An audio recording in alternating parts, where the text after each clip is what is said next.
And when it comes to actually doing that work, and we often find in life that it's actually the last 10%, that critical 10% that makes all the difference.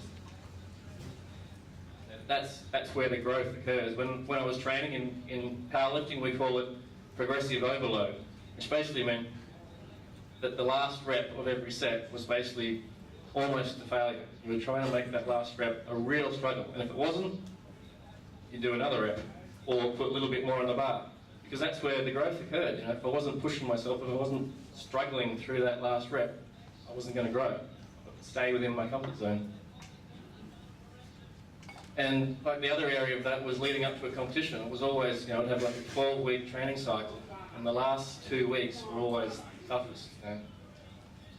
There were times where the pain in my elbows in that last week was just so intense that my mind would be going, what the hell are you doing? Why are you doing this? Is this really worth it? But knowing that it was that close, and all I had to do was that one last week of training and I could do it, that's what made the difference. And I put this clip up here, or this picture of the on the rock, because recently I went indoor rock climbing with some friends, and I learned the same lesson again.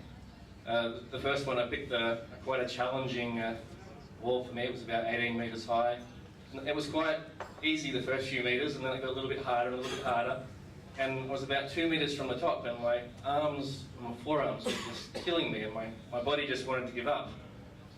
There was this little voice in my head that went, yeah, but Ray, it's only 2 metres away. You can do it, come on. So I took a little break, and again, I knew I had my friend below on the rope laying me, so if anything went wrong, he'd catch me. Took a break, took my hands, and went for it. And I was so glad that I did, because it was just worth it, just for my own knowledge that just going for it is what makes the difference.